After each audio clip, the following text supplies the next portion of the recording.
One ஆன்மீக நேயர்களுக்கு அன்பு வணக்கம். மீன ராசிக்கு வைகாசி மாத பலன்கள் எப்படி இருக்கும் அப்படிங்கிறத இந்த நிகழ்ச்சியில் பார்ப்போம்.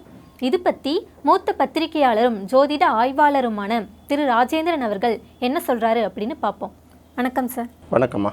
மீன ராசிக்கு வைகாசி மாத பலன்கள் எப்படி இருக்கும் அப்படின்னு சொல்லுங்கள். பொதுவாக மீன ராசி அப்படின்னு பார்க்கும்போது அதுதானே ஒரு கடைசி ராசி. எப்படி இருந்தாலும் முதல் ராசி எவ்வளோ முக்கியமோ அதே போல் கடைசி ராசியும் ரொம்ப முக்கியம் தானே. அதனால் என்ன பண்ணுவாங்க, இவங்க கடைசியில் இருக்கிற மாதிரி தான் தெரியும். ஆனால் எப்போதும் பார்த்திங்கன்னா டக்குன்னு வந்து முதல்ல நின்றுடுவாங்க. சரி, இவங்க தான் முதல்ல நிற்பாங்க அப்படின்னு நம்ம கணக்கு பண்ணுறப்போ கடைசியில் போய் நின்றுட்டு இருப்பாங்க. இவங்களையும் வந்து நம்ம கணிக்கிறது கொஞ்சம் கஷ்டமானது. இது வந்து அவங்களோட ஜென்ரல் கேரக்டர். மீன ராசிக்கு வைகாசி மாத பலன்கள் எப்படி இருக்கும் அப்படின்னு பார்க்கும்போது, மீன ராசிக்கு உரிய கிரகமான குரு எங்கே இருக்குன்னு தான் நம்ம ஃபஸ்ட்டு பார்க்கணும். அப்போ இது வரைக்கும் 4ஆம் இடத்துல தான் குரு இருக்குது. 4ஆம் இடத்துல இருக்கக்கூடிய குரு வந்து நல்ல பலன்களை கொடுக்காது. 4ஆம் இடம் சுகஸ்தானம். அதனால் சுகஸ்தானத்தில் ஏதாவது சின்ன சின்ன பாதிப்புகளை ஏற்படுத்திக்கிட்டே தான் இருந்திருக்கும்.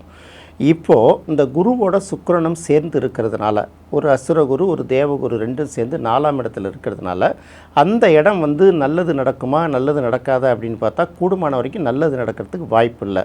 அப்போ சுகஸ்தானம்னா முதல் வேலையான சுகம் அப்படிங்கிறது நம்ம என்னன்னா 3 வேளையும் டயத்துக்கு சாப்பிட்றதும் நிம்மதியாக தூங்குறதும் நினச்ச இடத்துக்கு போயிட்டு வர்றதும் தான் சுகம்.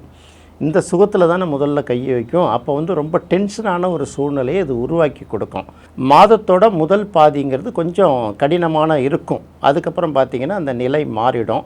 அப்போ அந்த இடத்துக்கு வரக்கூடிய குரு பார்வை செய்யக்கூடிய இடங்கள்லாம் இருக்குல்ல, இது எல்லாமே பார்த்தா 9ஆம் இடம் 11ஆம் இடம் ராசி இந்த 3ஐயும் பார்க்குறதுனால அதுக்கப்புறம் இந்த மீன ராசிக்கு வந்து நடக்கிறது எல்லாமே நல்ல பலன்களாகவே நடக்கும். மனசில் இது வரைக்கும் இருக்கக்கூடிய அந்த நிலை வந்து கம்ப்ளீட்டாக அப்படியே மாறி போயிடும். நேற்று வரைக்கும் சோம்பேறியாக இருந்தால் இன்றைக்கி சுறுசுறுப்பாகிடுவாங்க. நேற்று வரைக்கும் தொட்டதெல்லாம் கஷ்டப்பட்டு இருந்தாங்கன்னா இன்றைக்கி பார்த்தாலே அந்த இடம் வந்து நல்லா பளிச்சுன்னு முன்னுக்கு வந்துடும். அந்த மாதிரி அவங்களுடைய மனநிலையும் மாறிடும், உடல்நிலையும் மாறிடும், அவங்களோட சிந்தனை திறனும் மாறி போயிடும். அதனால் உற்சாகம் அடைக்கிற அளவுக்கு இந்த குரு பயிற்சி வந்து அவர்களுக்கு உற்சாகம் கொடுக்கும். ஏன்னா குரு தான் மீனராசிக்கு உரிய கிரகம். அவர் தான் 4ஆம் இடத்துக்கு 5ஆம் இடத்துக்கு போக போகிறாரு. அங்கேருந்து ராசியையும் பார்க்க போகிறாருங்கிறதுனால நல்ல பலனை தான் கொடுப்பாரு. அதுக்கு அடுத்தது பார்க்கும்போது ராசியிலேயே சனி இருக்குது. இது வந்து ஜென்ம சனி. ஜென்ம சனி வந்து எப்போதுமே பார்த்திங்கன்னா நம்மளை வந்து ஒரு நிறைவடைய வைக்காது. நம்மளை வந்து என்ன தான் பண்ணால் கூட நம்மளை மட்டுப்படுத்திக்கிட்டே இருக்கும். நம்மளை வளர விடாமல் தடுத்துக்கிட்டே இருக்கும். நம்மளால் எதுவும் செயல்படுத்த முடியாமல் ஒன்றுத்துக்கும் ஒரு முட்டுக்கட்டையும் இடையூறும் கொடுத்துக்கிட்டே இருக்கும். அந்த சனிக்கு இப்போ குருவோட பார்வை கிடைக்கிறதுனால பெரிய அளவுக்கு இந்த தடைகள் எல்லாமே பார்த்திங்கன்னா விலகிடும். நம்மளை விட்டு தடைகள் விலகினாலே நம்ம எந்த வேகத்தில் நம்ம முன்னுக்கு வரணும் அப்படின்னு நினைக்கிறோமோ அதுக்கான புதிய பாதையும் உருவாகிடும். நம்மளோட பயணமும் தடை இல்லாமல் போயிட்டுருக்குங்கிறதுனால அது ஒரு நல்ல முன்னேற்றத்தை தான் கொடுக்கும். குரு பயிற்சிக்கு அப்புறமே கிட்டத்தட்ட மீன ராசிக்காரர்களோட நிலை எல்லாமே கம்ப்ளீட்டாக மாறி போயிடும். அடுத்து பார்க்கும்போது ராசிக்கு 2க்கும் 9க்கும் உரிய கிரகம். ராசிக்கு 2க்கு உரிய கிரகமும் செவ்வாய் தான். 9ஆம் இடத்துக்கு உரிய கிரகமும் செவ்வாய் தான். இது வந்து இப்போ 2ஆம் இடத்துலேயே இருக்கிறதுனால ஒரு நல்ல பலனை கொடுக்கும். வருவாய் அப்படின்னு பார்க்கும்போது ஏதாவது ஒரு வகையில் அவங்க என்னென்ன வருவாயெல்லாம் வருவாய் வரும்னு எதிர்பார்த்தாங்களோ அந்த வருவாயெல்லாம் அவர்களுக்கு கண்டிப்பாக வந்து சேர்ந்துடும். 9ஆம் அதிபதி 2ஆம் இடத்துல இருந்தால் 2ஆம் இடம்ங்கிறது வருவாயை குறிக்கக்கூடியது.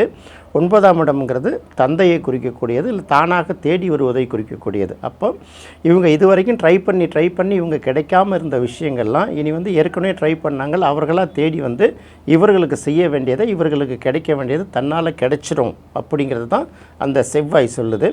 2ஆம் இடத்துல செவ்வாய் இருக்கிறது ஒரு வகையில் மைனஸ் அப்படின்னா கூட அது ஆட்சி பெற்ற செவ்வாய். இன்னொரு பக்கம் அவரே பாக்கியாதிபதியாக இருக்கிறதுனால கொஞ்சம் அந்த பேசும்போது மட்டும் கொஞ்சம் கவனமாக பேசணும். கோபம் சொல்லுன்னு வரும், வார்த்தைகள் நெருப்பு மாதிரி பறக்க ஆரம்பிச்சிடும். மற்றபடி மீன ராசியை பொறுத்த வரைக்கும் 2ஆம் இடத்துல செவ்வாய் இருக்கிறது பெரிய அளவுக்கு மைனஸாக எடுத்துக்க வேணாம். அடுத்து ராசிக்கு 6ஆம் இடத்துக்கு உரிய கிரகமான சூரியன், அதே போல் 4க்கும் 7க்கும் உரிய கிரகமான புதன், இது ரெண்டும் வந்து ராசிக்கு 3ஆம் இடத்துல இருக்குது. சூரியனும் புதனும் சேர்ந்து 3ஆம் இடத்துல இருக்கிறது பெரிய மைனஸ் கிடையாது. இன்னும் சொல்லப்போனால் 3ஆம் இடத்துல சூரியன் இருக்கிறது வருவாய் நல்லா ஏற்படுத்தி கொடுக்கும் அப்படின்னு தான் சொல்லுவாங்க. ஆனால் இந்த இடத்துல என்ன சிக்கல்னா 6ஆம் அதிபதியாக இருந்த ஒரு 3ஆம் இடத்துல இருக்கிறதுனால எதிரிகளை எல்லாம் வெற்றி கொள்வார்கள் அப்படின்னு சொல்லுவாங்கள்ல.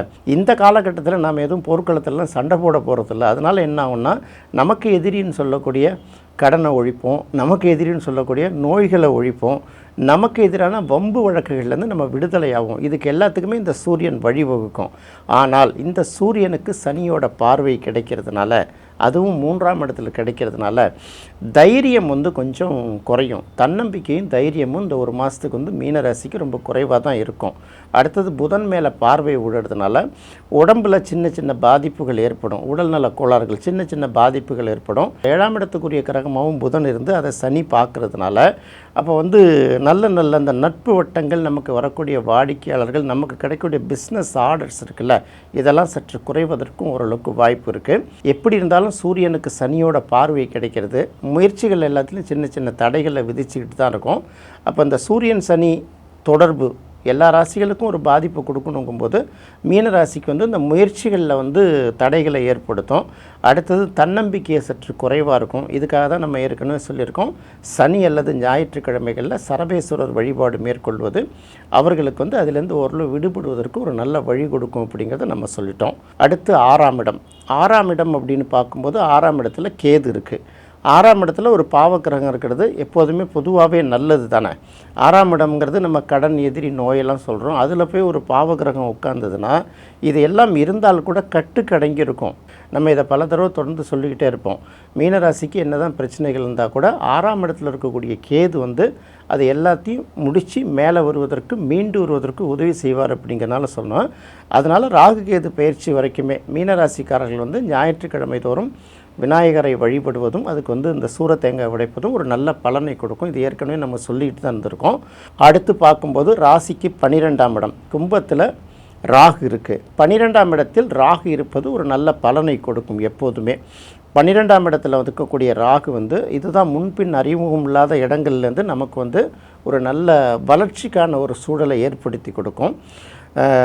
மாற்று இனம், மாற்று மொழி, மாற்று நிலப்பகுதி, நமக்கு முன்பின் அறிமுகம் இல்லாத ஒரு அட்மாஸ்பியர், இந்த மாதிரி இடங்கள்லேருந்தெல்லாம் நம்ம வந்து இது போன்ற இடங்கள்லாம் நமக்கு வந்து ஒரு வளர்ச்சியை கொடுக்கக்கூடிய இடமா இருக்கும். இல்லைன்னா முன்பின் அறிமுகம் இல்லாதவர்கள் மூலமாக நமக்கு சில நல்ல வாய்ப்புகள் கிடைக்கும். இது வந்து நமக்கு வளர்ச்சிக்கு உதவுங்கிறதுனால 12ஆம் இடத்தில் ராகு இருப்பதும் 6ஆம் இடத்தில் கேது இருப்பதும் மீனராசியை பொறுத்த வரைக்கும் கிட்டத்தட்ட எல்லா வகையிலும் நல்ல பலனை கொடுக்கும்.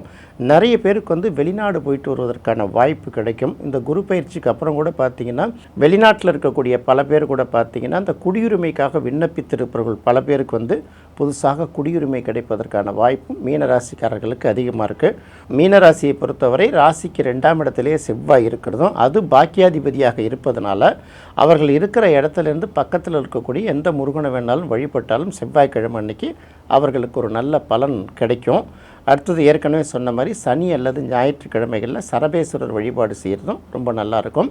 இந்த மாதத்தை விட அடுத்த மாதம் வந்து இன்னும் நல்லாயிருக்கும். ஏன்னா குரு வந்து 5ஆம் இடத்துக்கு வந்தால் கூட திரும்பவும் இன்னொரு தடவை இந்த சுக்கிரன் போய் குருவோட கொஞ்ச நாள் சேர்ந்து இருப்பார். அந்த சுக்கிரன் விலகினதுக்கப்புறம் இவர்களுக்கு இன்னும் நல்லா இருக்குங்கிறதுனால இனி வரும் காலம் மீனராசிக்கு எல்லா வகையிலும் நல்லதே கொடுக்கக்கூடிய காலமாக அமைந்திருக்கிறது. மீனராசிக்கு வைகாசி மாத பலன்கள் எப்படி இருக்கும் அப்படிங்கிறத சொன்னீங்க. அதோட மீனராசிக்காரர்கள் அருகிலுள்ள முருகன் கோவிலை வழிபடணும் அப்படிங்கிறதையும் சேர்த்து சொன்னீங்க சார். ரொம்ப நன்றி சார். நன்றிம்மா. என்ன நேயர்களே, மேஷ ராசியிலிருந்து மீனராசி வரைக்கும் 12 ராசிக்கும் வைகாசி மாத பலன்கள் எப்படி இருக்கும் அப்படிங்கிறத இந்த நிகழ்ச்சியில் பார்த்தோம். இதே போல மற்றொரு தொடர் நிகழ்ச்சியில் மீண்டும் சந்திப்போம். நன்றி, வணக்கம்.